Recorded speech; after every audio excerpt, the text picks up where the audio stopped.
I've come to the conclusion your Elder-in-Chief is not fond of guests. Fond? That's near the quarter of it. He hates them, with seething passion. But you're damned lucky. Why's that? Let you in, didn't he? Mahakam was cordoned off completely from the outside world for many a long year. Clans finally forced Brewer to at least let in peddlers and emissaries. Though he dragged his feet as long as he could.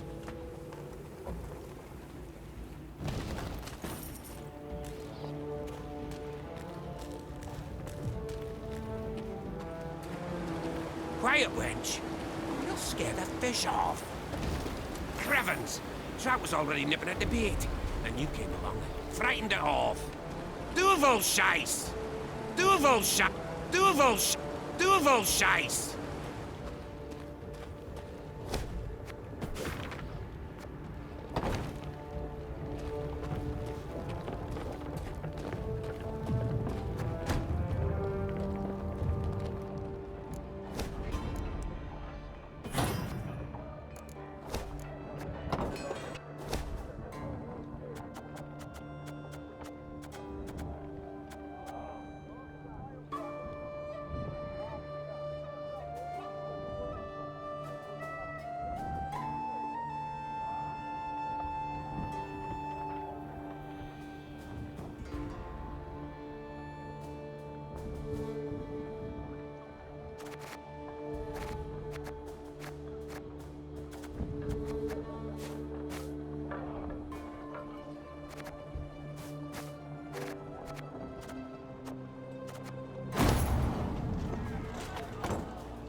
One boat.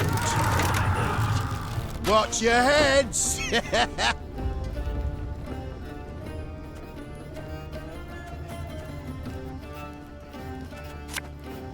Left, right, left, right.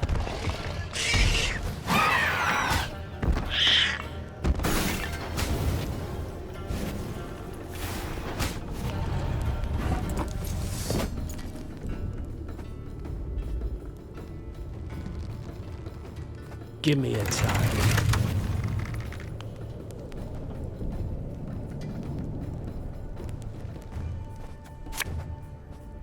Again and again and again.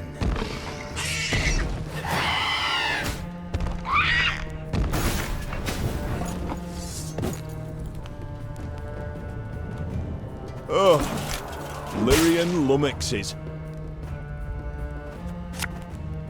Ours is not to reason why.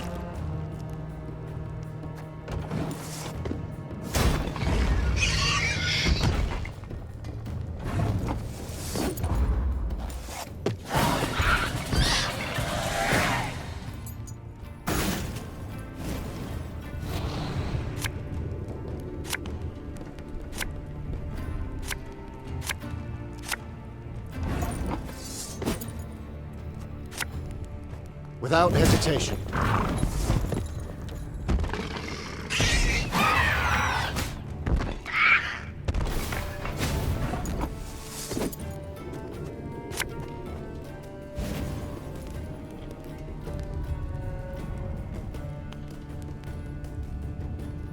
catch!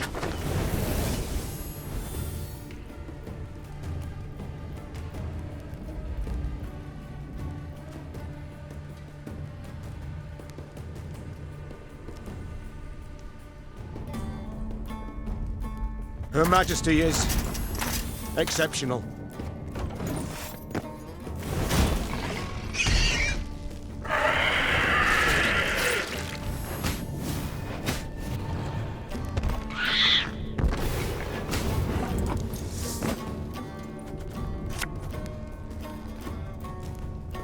Oh, could murder a pint.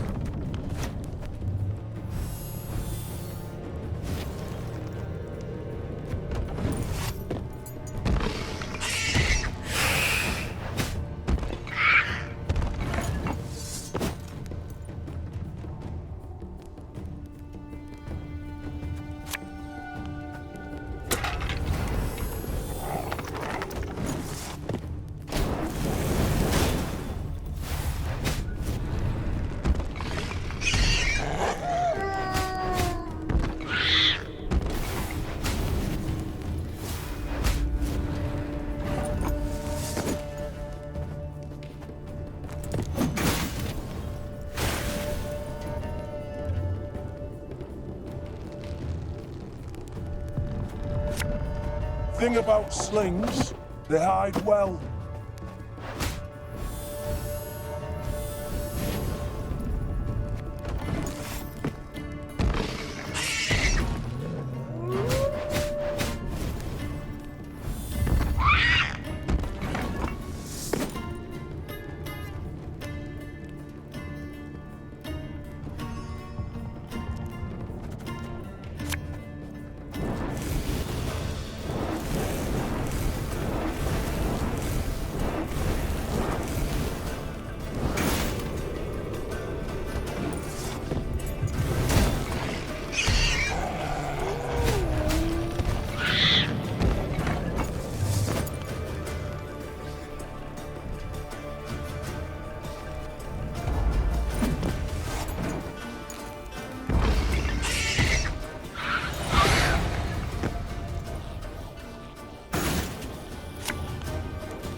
As you command.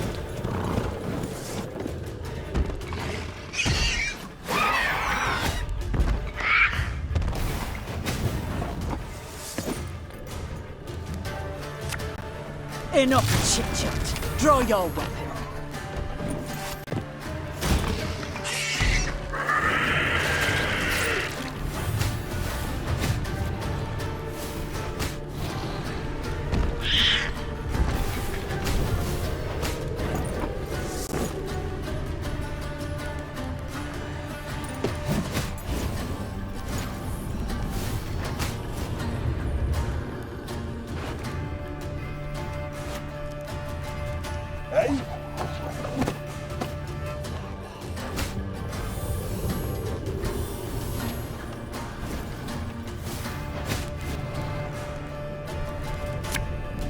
Coin never stinks, no matter how rank the pouch.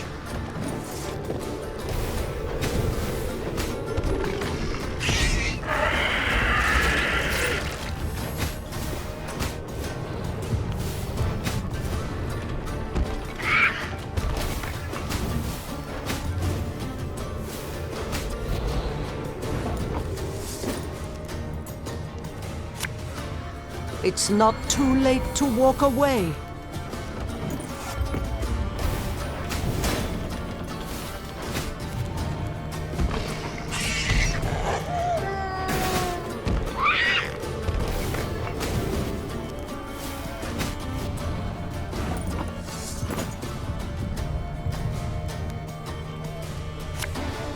Getting to work.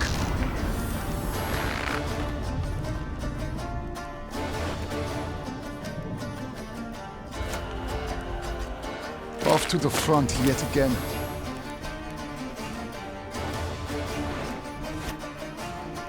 Quiet, or the Commissar will hear.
Her Majesty knows what she's doing.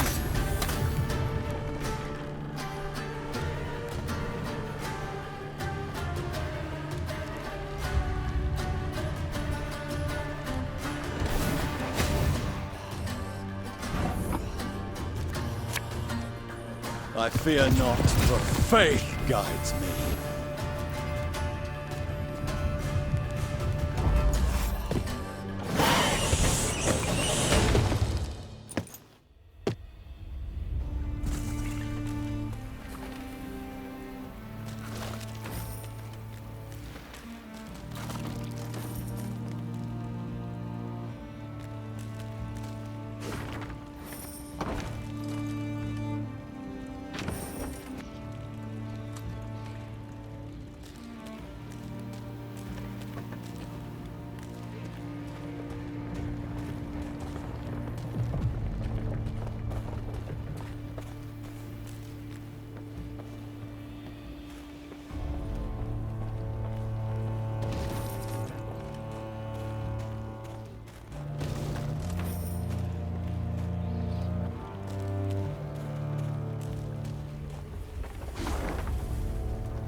The dwarves are demanding a pretty sum, but their steel's worthy of any crown. No offence meant, but Rivian blades don't hold a candle to their Mahakaman cousins.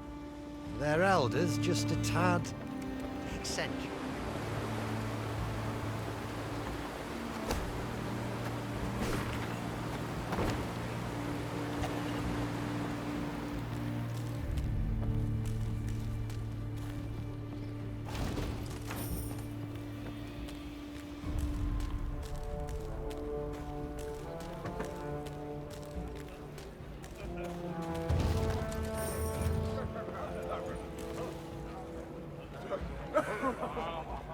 Meve noted a crowd of dwarves.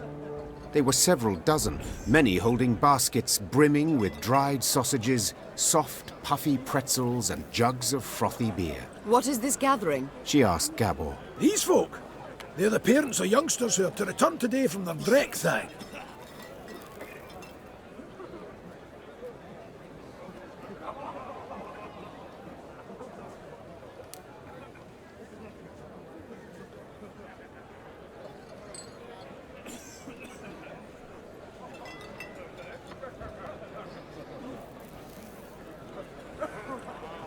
Gabor proceeded to explain that the Drekthag was a trek upon which the local dwarves would embark when they reached maturity. During this year-long voyage, young folk would taste of life beyond their home. Yet if they failed to return on time, they would be stripped of all rights and privileges accorded to Mahakam's natives. See, in recent years, young folks' blood's been boiling on account of the strict laws in force here. Gabor added. So, we send them out. Let them taste life in the lowlands. Once they've learned for themselves what it's like to live among humans, they come back and ain't likely to complain. Customarily, only a few dwarves ever decided to remain in the valleys for good. That year, however, was different. Deadline's the morrow, and 40 Drekthagers still haven't returned. Their parents now worried if some misfortune had not befallen them. The Mahakaman Guard had sent out patrols to the near reaches of the valleys. They returned not having seen anything distressing, while the humans living at the foot of the massif had been largely unwilling to talk. The guard captain, a dwarf with a fiery red beard, removed his helmet, wiped the sweat from his brow, and addressed Meve. Your Majesty, we need to find our youth. Perhaps you'd be willing to go out and search. Human folk are more like to tell you if they saw anything out of the ordinary of late. Naturally, there'd be something in it for you too. If your guards who know these mountains like the backs of their hands could not find them, said Meve, then I truly doubt we will. Forgive me, I must refuse. Having said this, the Queen rode off and her army resumed its march. And the dwarven parents were left to turn their gazes once more toward the valleys.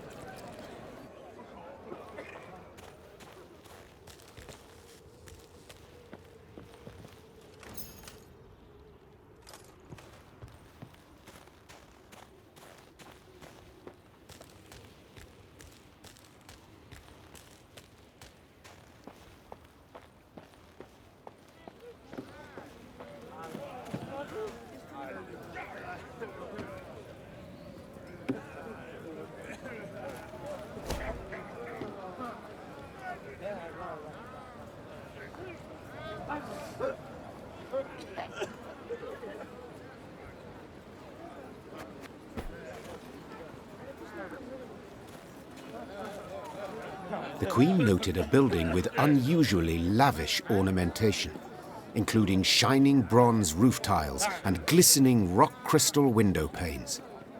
An important clan dwelled there, Gabor explained. The Breckenrigs. Could you introduce me? Meve asked. Perhaps I can convince them to intercede with Bruver on my behalf. The clan head, Ivar, invited Meve to an exquisite feast. But when she broached the subject of the war raging just outside Mahakam's borders, the dwarf changed the subject at once. Looking around the interior, Meve quickly understood why. The walls were ordained with Nilfgaardian tapestries and rugs. Gifts from friendly Imperial envoys, no doubt. Meve prepared to leave, convinced she had wasted her time, when someone clasped her shoulder and pulled her into a darkened room. Her kidnapper turned out to be a young dwarf, female, it seemed, dressed in her nightshirt.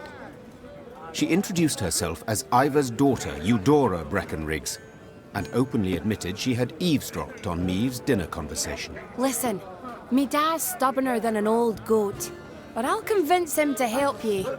For a wee favour, that is. Mm-hmm. What? I want you to steal something from the clan archive. Historiae Mahakamorum, 'tis called. See, me dad won't let me betroth me sweetikin Zoltan. Says the codex forbids marrying a dwarf who's left the mountains. But there's precedent. Just such a case described in that document. If I can show it to Da, he'll have to change his mind. Meve felt sympathy for Eudora and wanted to help her, especially considering the favour Eudora could do her in return. But she fully realized if her attempt to break into the archive ended badly, it would result in a tremendous scandal Bruver Hoog would not soon forget.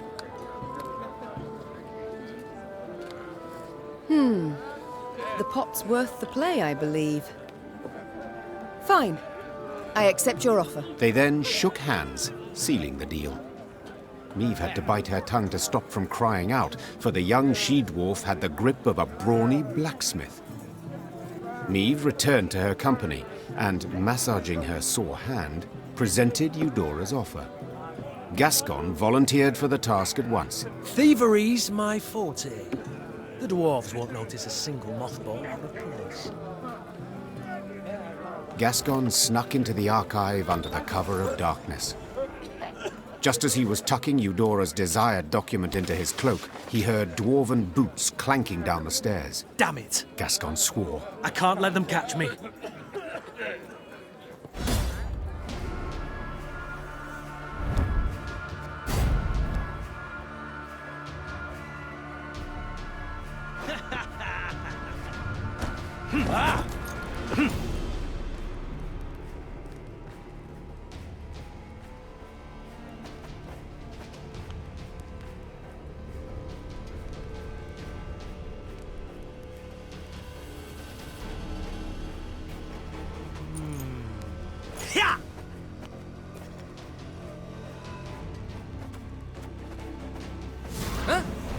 Who's there? What a nub. That was close.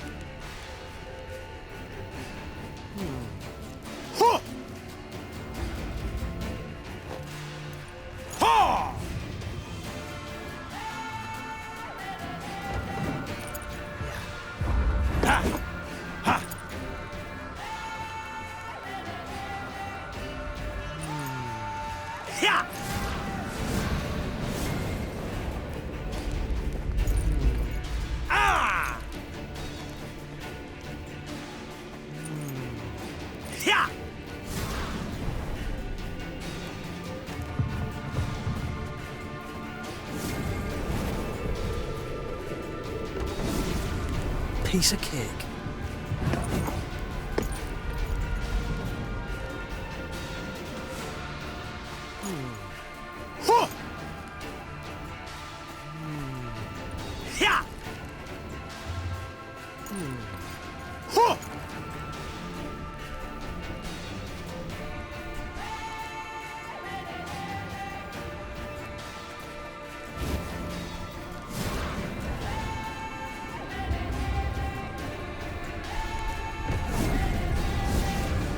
Just a bit more.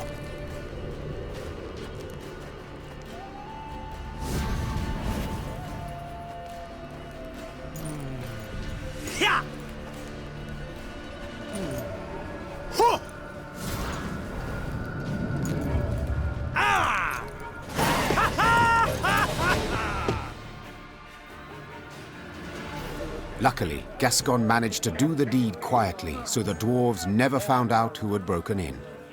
As agreed, Meve handed Eudora the stolen document. Ha! The dwarf shouted, raising the parchment in a triumphant gesture. Da can't do nothing to stop her making vows now. I've got to write Zoltan right quick. Thanks. Thanks a million times over. And Eudora did her part too. Soon after, the Queen learned there'd been a gathering of the clans, and Ivor had indeed spoken on her behalf. She could only hope the elder Breckenriggs had swayed Bruva Hoog as well. Eudora Breckenriggs Chive. Oh, I truly like the sound of that. Oh, there's nothing like solidarity between ladyfolk. Nothing at all. Dad's stubborn, but I always find a way with him in the end.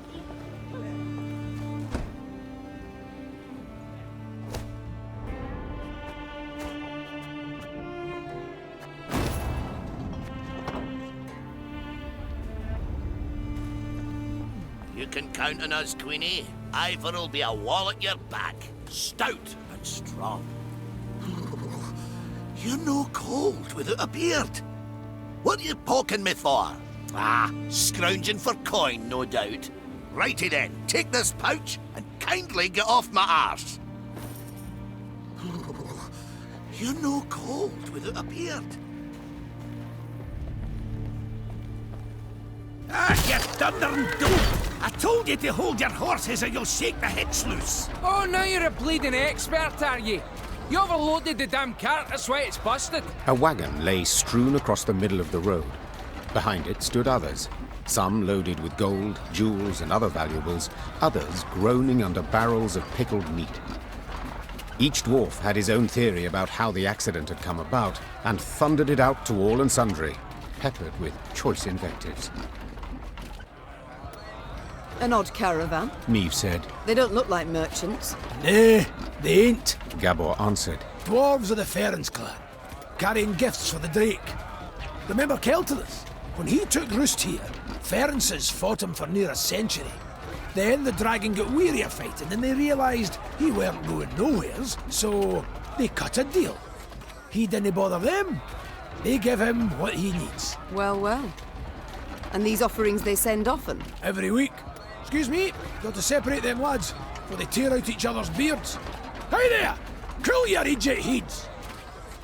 Gabor managed to douse his brethren's fiery tempers, but the wagon still lay across the road, blocking all traffic. Queen, said Xavier. It is an easy repair. I've the tools, the parts. Need but your permission. Of course. Go see what can be done. Xavier did indeed make quick work of the problem. Within moments, the wagon was rolling smoothly down the road, good as new. Well, shaft me, your highness, said one of the dwarves. Your engineer's got a pate like stewed meat, but he kens his trade, that's for certain. I'll convey your words to him. Or at least part of them. Me and the lads will be on our way now, but first, take this. Bit of gold by way of thanks. I appreciate the offer, but I cannot accept coin for helping a traveller in need. Common decency it is. Huh? In our times, decency ain't common at all, but as you wish. Farewell. The dwarf bowed in parting, shook the snow off his beard, then rejoined his caravan. Within a few moments, the wagons had disappeared around the bend.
A pillar of smoke rose above the mountains, and a sooty aroma filled the air. Fire, Gabor said, then took a deep sniff.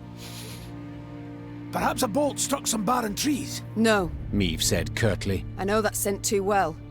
All Edirn reeked of it. It's the smell of burning homes.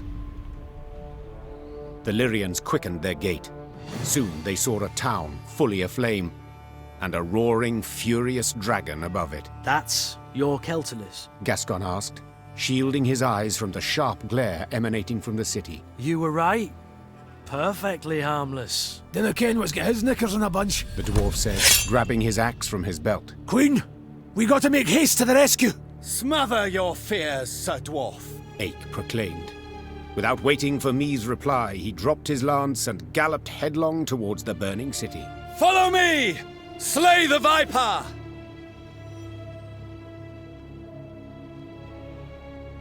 Reynard! Meve called out. Have our men wet their cloaks for a modicum of fire protection. We move as soon as they're done. If we don't make haste, Ake will be reduced to smouldering plate. Your Grace, they are but common soldiers. To fight a dragon... I know, but we must help them, or at least try.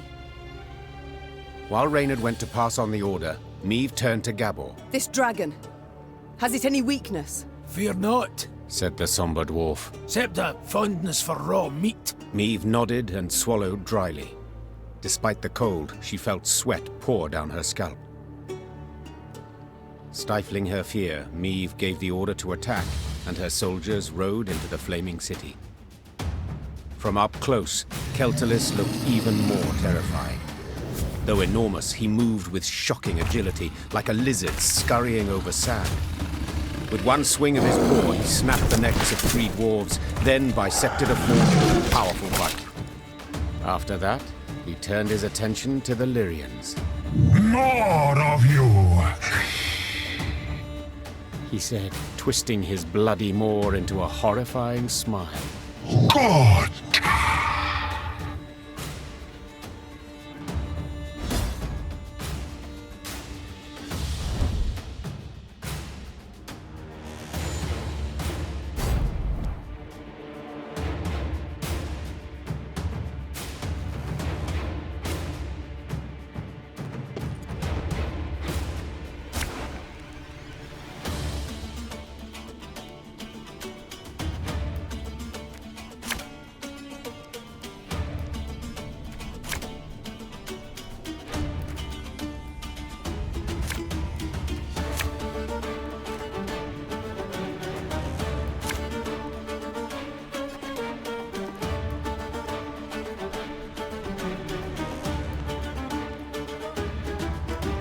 Behind me!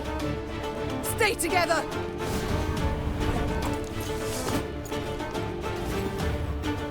Ours is not to reason why. Brach! Scheiß! In zwei!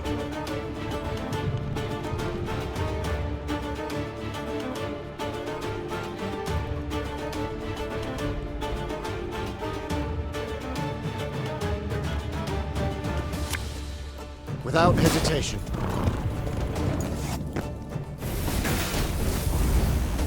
Yarpen killed the dragon. It has to be possible.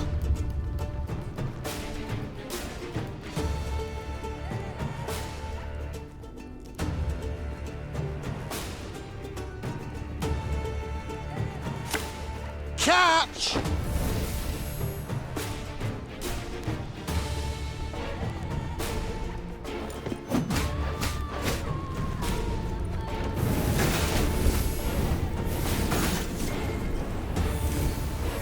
Ah, shite! He's raging now! Watch out!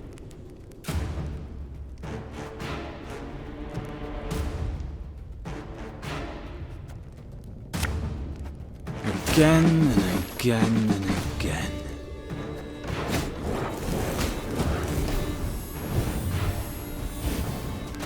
Your Grace, we're taking losses!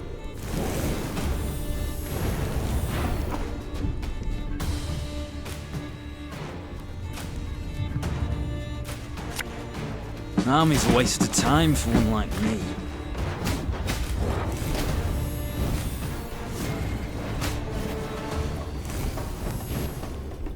The vermin's diminished, but be wary! Each blow it answers still with wrath and fury! I'm coming, I'm coming.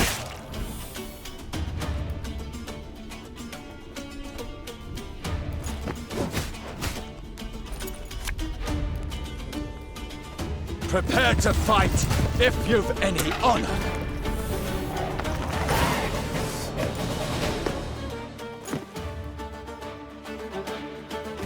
That day, many Lyrians perished, either to the dragon's all-consuming fire or to its flesh-rending claws. Yet their sacrifice was not in vain. Together with the dwarves, they were able to grievously wound Celtulis, forcing him to flee. The howls of the wounded monster rang throughout the valley. That's right, howl, you scurvy snake! Shouldn't he ever attacked us, eh? Damn fuel lizard! Meve, that's Vavrenik, elder of the town and all the Ferences. My regards and condolences. Eh, tain't so bad. If nae for ye, wouldn't there be a stone left unrubbled? To be honest, when I caught wind some human queen come to Mahakam looking for aid, I said a crocus would sprout twixt my cheeks afore I'd vote aye on that. Gonna be a fear to look in my breeches after, but changed my mind. After what I saw today, what ye did for us, you've the support and undying gratitude of all Ferences. Thank you. Faced with a Nilfgaardian peril, that means a great deal. Forgive me for interrupting this tear-tugging scene of interracial reconciliation, but I can't hold back no longer. Vavrenik! Double shice! What happened? Why'd Celtulis attack? I ken as much as ye, meaning squat diddly. Just flew up, started spewing flames, half the town lit up in a flash. Sheepshank! 300 years I've been a good neighbour. What's done's done. Gotta think about the future. The Drake's just taking a breather. Gotta finish him off before he's regained form. Meaning we haven't much time. He heals like an alchemist's pup. And the nearest guards are miles away. He'll be up flying again before they get here. Aye, that's what I thought. Perhaps, your grace, you'd, What? Jest you must. I ken you're tired frae the fight, dinna want to risk casualties, etc. But remember, the beast sleeping on a bed of gold and rubies. All belonging by right to Bruther, of course. But if quibbling some wandered off, he'd nae notice.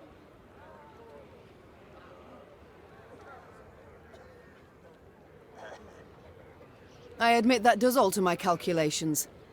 Besides, the dragon was badly wounded. Putting it featherly, blood poured out of him like a leaky bladder. Just needs a coup de grace. Fine. I'll do the deed. Ken did see the light. Oi, Vavrenik, Vavrenik. This lady's gonna make your rump a regular crocus garden. Aye. Queen's doing us a great service. One that'll profit us both. So, where is Celtulis' lair? North of here. It's a vast cavern. Ye canna miss it. Meve bid farewell to Vavrenek and set out on her way. Did her way lead to the dragon's lair, you ask? Shh. Let's not spoil the surprise.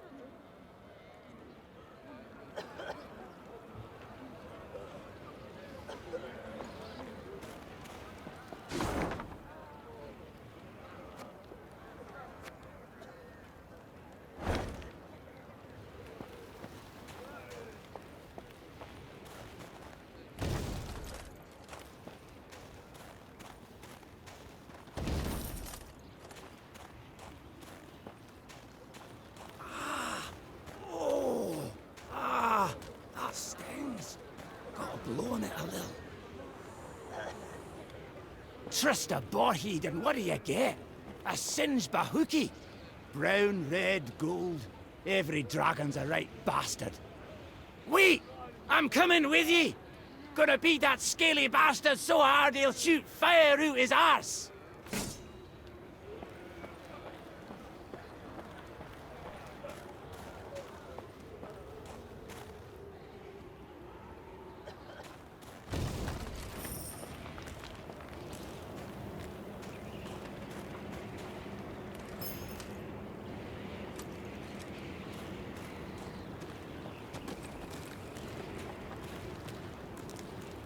Keltalis' lair was indeed impossible to miss, as would stand to reason, for any space capable of containing a dragon must be enormous.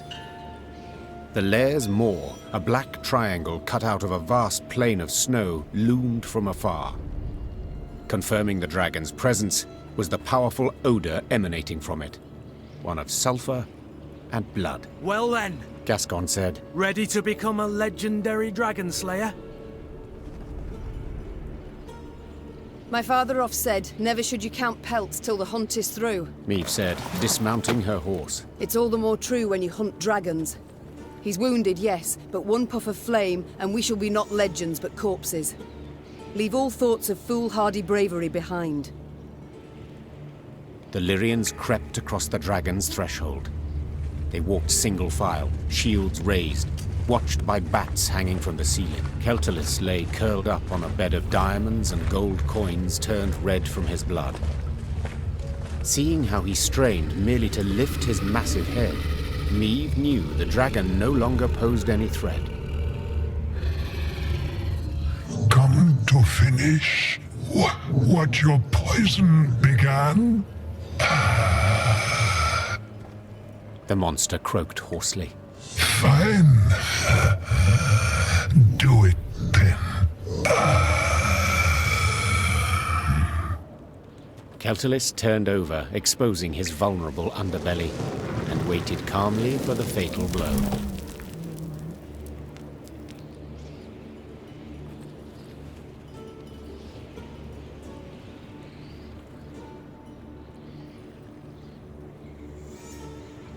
Wait. Meve said, dropping her sword. What poison?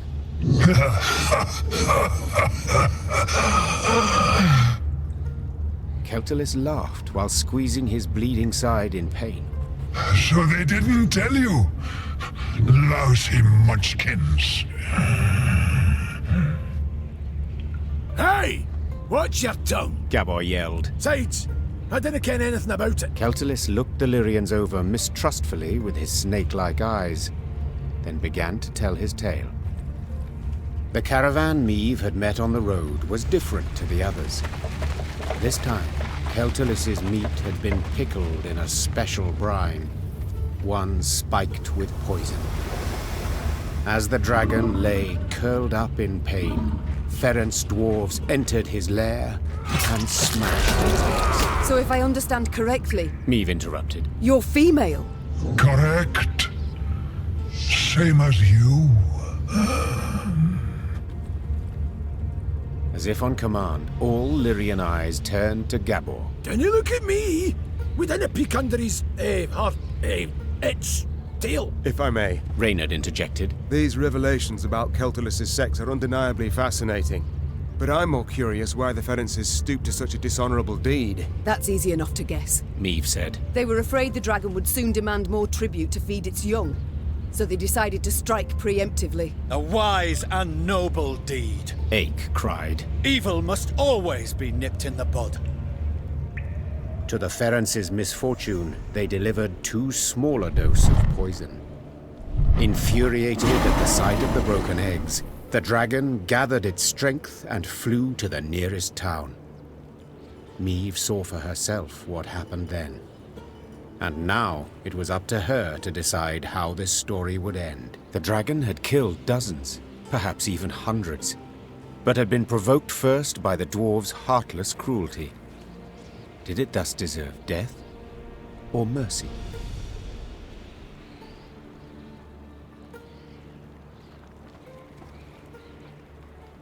I understand your pain. Meve said. But nothing can justify the massacre you wrought. Nothing? And what would you have done in my place? Snorted the dragon. Pen a letter of complaint to Elder-in-Chief Oak? They killed my children? I'd have done the same. The Queen replied, not hesitating a moment. I'd have sought revenge, knowing what punishment I'd earn. The monster looked Meve in the eyes a long while, then dropped its head. I have no more strength to fight. I have no more reason to fight. Do as you see fit.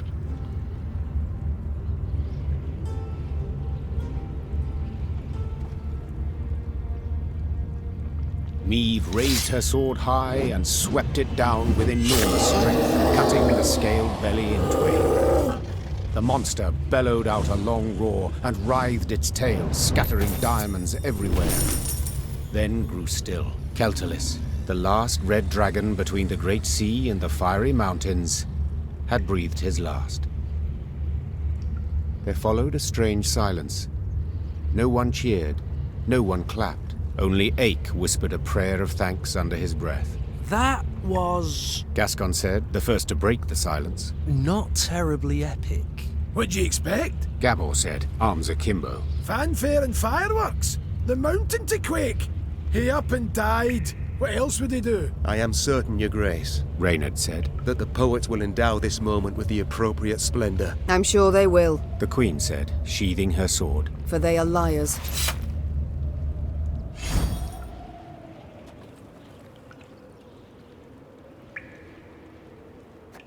The Queen told her soldiers to gather a part of the dragon's treasure, small enough not to bring down the wrath of Bruverhoog, but large enough to fully compensate the Lyrians' losses, and Meve gained the title of Dragon Slayer, though she rarely made much mention of it.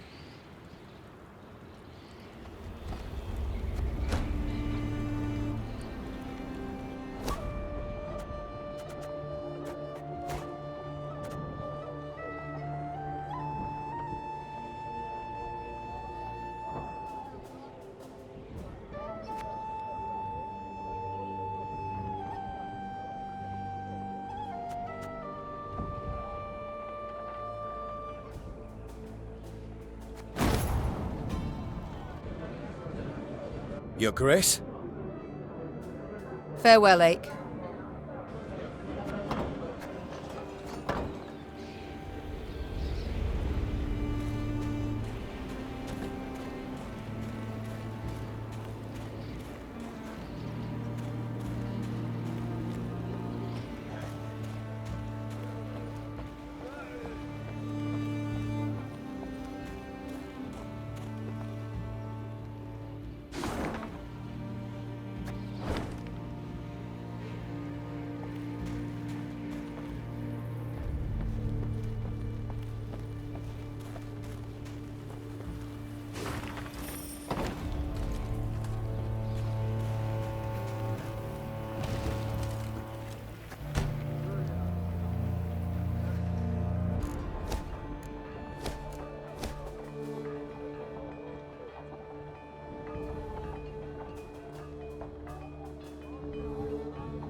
Meve squinted, the better to see the scene. Several dozen dwarves had gathered on the cliff overlooking the chasm. All were turned towards a ramp, at the peak of which stood a barrel. What is that gathering about? Asked the Queen. Have we a feast day? Nay, answered Gabor grimly. 'Tis an execution. A hairy head peeked out of the barrel. The long, pointy nose and ears left no doubt that it belonged to a gnome. The first Meve had ever seen in her life. Help! Save me! The gnome yelled. They aim to kill me! Cast me in the chasm! Shut your maw! barked the dwarf standing next to him, who then shoved the gnome inside the barrel and covered it with a lid. Your crimes! The sheer weight of him, eh? No lighter punishment is fitting. The other gathered dwarves nodded approvingly. 2 gripped the barrel, lay it on its side, then lifted it to cast in the chasm, paying the thumping from inside it no heed.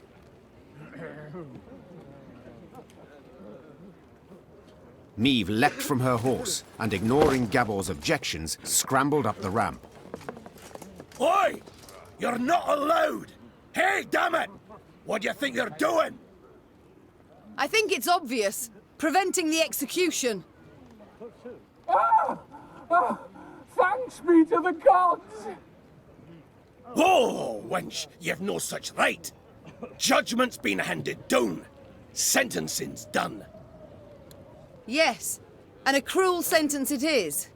One that prompts me to wonder what the accused did to deserve it. Ha! Better to ask what he didn't do, the varmint. Arrived here with his peddler's wagon full of tricks and gadgets. Went from house to house, praised his rubbish to the high heavens, and what's it he sold us? Bombs that go off in your hand. Beard growth formula that makes your hair catch fire. Music boxes for the kiddies. Once cranked, they never plough in stop. You needed but to loosen the screw in the back and... Shut your maw, ye roaster. Doesn't he matter all that? 'Cause we'd have forgiven it if he hadn't broken our sacred rules and hallowed customs. Which ones, if you don't mind me asking? Enter the smithy, cap on his head, held nails tween his teeth, and poured fruit syrup in his beer. Raspberry! Blech. Just the once, and but a few drops. You got nothing to explain your villainy, scoundrel. Not a thing. And that's not even the worst. Saved his highest crime for the end. He was in a mine, and he whistled. Oh, aye, that's bad. Shouldn't have done that. Aye, he did. Whistled through his teeth and hummed in harmony a long warble. We all heard it up and down the shaft, and our grand elders were clear. Death's the punishment. Death by barrel roll.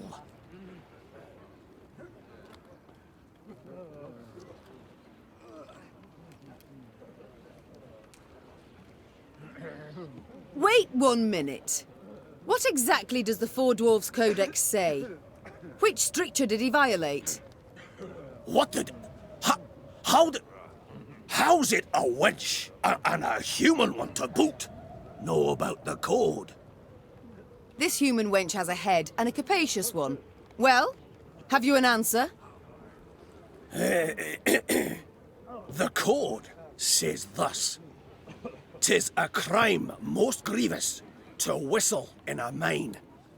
Any dwarf committing the cock-up shall be placed in a barrel at once. Said barrel then to be rolled down a mountain.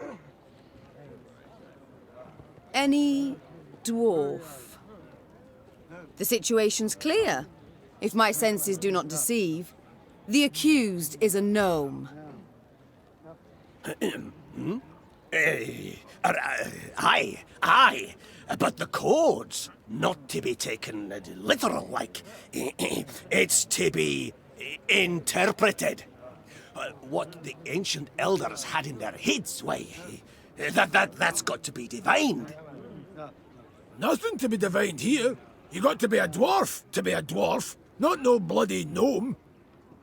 So, am I, meaning I'm free to go? Perchance we ought to let the Elder-in-Chief rule on the matter. Oh, aye. Oh, for we all ken how old Hoog loves being bothered with such things. Ah, fine. Now get the hell out of that barrel and out of my sight, you hairy hamshanker. My lady, I haven't a way to thank you. That we've yet to discuss. Perhaps first we should learn each other's names? Aye, yes, of course. What a prat of me. Barnabas. Barnabas Beckenbauer. To friends, BB. Meve, Queen of Lyria and Rivia. Queen? Cows in the corn, colour me honoured. Your Majesty, obeisance due. None necessary. Protocols for use at court, not beyond it. An inventor, you deem yourself. Am I right? Most assuredly. Though, truth be told, the dwarves saw no ingenuity in my craft. Seems I'm ahead of my time. Fiery bursts in the palm of your hand. They shall be in fashion one day, to your mind. Oh, nay, just a bit of misfortune, that's all that was. You see, I mistook mercury fulminate for saltpeter. The vials stood beside each other, see, and... The details I need not know. But one matter I am curious about. Could you construct a bomb that would explode when desired? For instance, beneath my foe's feet as they stepped over it. Of course I can! It's simple. Why then? You wish to show your gratitude? You must join my ranks. Assist me to defeat Nilfgaard. Defeat Nilfgaard? Pure ambition, that is. But I'd have been a barrel of broken bones at the bottom of a ravine, if not for you. I'll do what you ask to pay off my debt.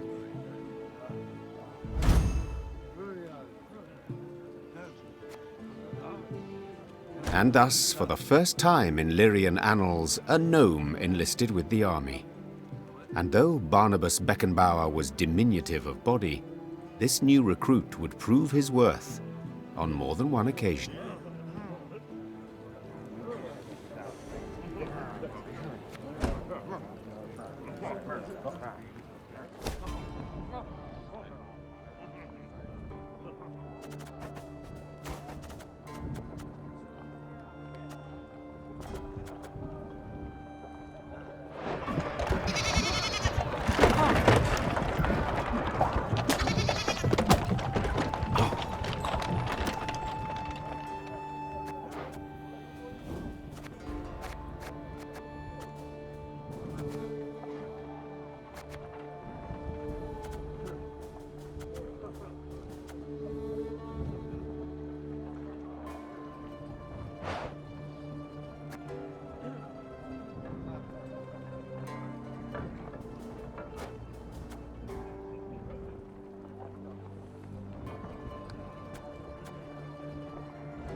You change your mind, lass, let me know, eh? Got the barrel ready and waiting. You change your mind, lass, let me know, eh? Got the barrel ready and waiting. Well, a damn shame. What with such good visibility today, too? You change your mind, lass, let me know, eh? Got the barrel ready and waiting.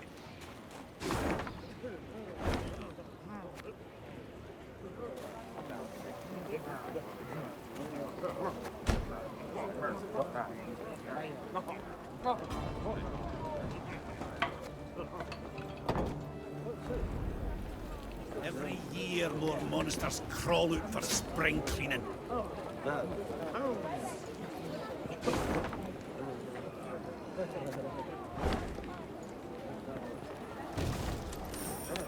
Remember, if you pass a snail en route to the mine, share a wee bite with them. Never, ever whistle in the mines. Now hold on! Pour ye some hoots first. Makes for merrier marching when things get frosty. Remember, if you pass us, never. Remember. Every... The blizzard's blowing in. Your Grace, perhaps we'd best pitch camp and wait for clear weather. Tain't a bad idea. Said we might be waiting a week. Then we march on. We've no time to waste.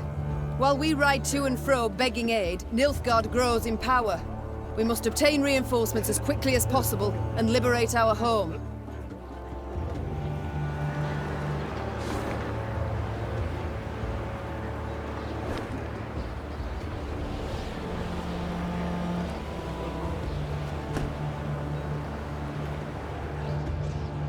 Your Majesty, allow me once again to express my undying gratitude.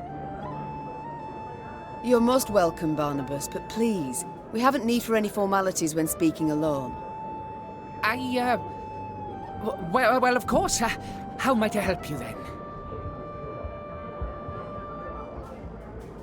At the moment, have you any invention you've worked on? One that's near complete? Oh, so kind. Oh, wonderful, you should ask.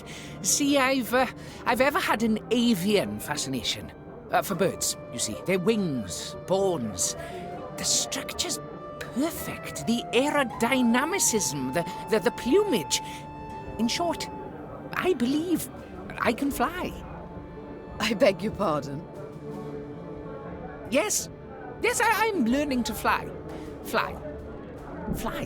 You've not misheard. I, Barnabas Beckenbauer, will be the first gnome... Oh, what am I saying? The first mammal to free himself of the soil's bondage and soar to the clouds. But aren't bats also... A detail. This is no time to be petty. No, but frankly, my preparations are far advanced, and I'm rather optimistic about my design and prospects. I've calculated every trajectory, every force. It all works out. Just need to do a few more field tests.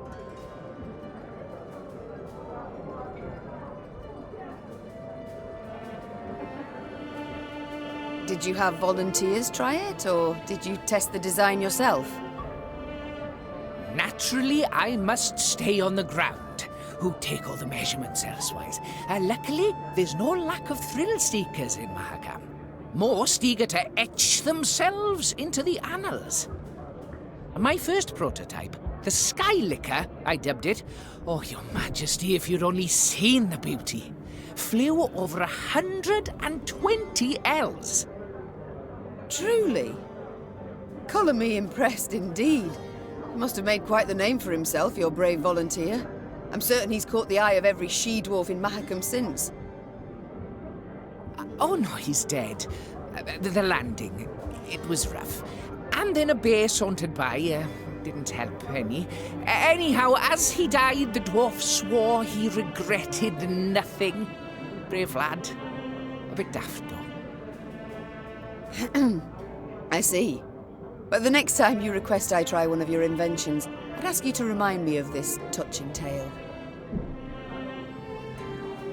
I like to know. No, I must know who I travel with. Please do tell me about yourself. About me? I've most civil relations with dwarves, as you saw. But is there anything in particular you'd like to know? Why not start at the beginning? Tell me where you hail from, perhaps. Oh, right. I was born in the distant south, in Tir Tokhair. My mother was a washerwife, my father, an armourer.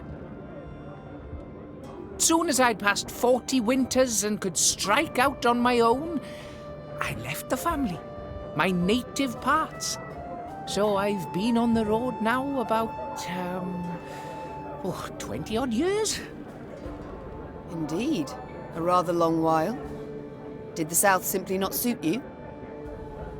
Oh, I wouldn't say that exactly. It's just staying would have meant stepping into my father's shoes.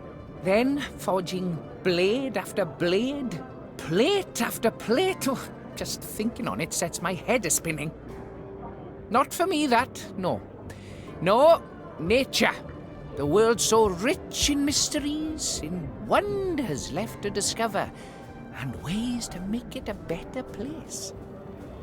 By building bombs that explode in the hand, for instance. As those bearded fellas say, Mahakam wasn't built in a day. Besides, nobody was seriously hurt by those malfunctions. Not many, at any rate. Time I attended to other matters. Yes, you're still here. Off you go, then.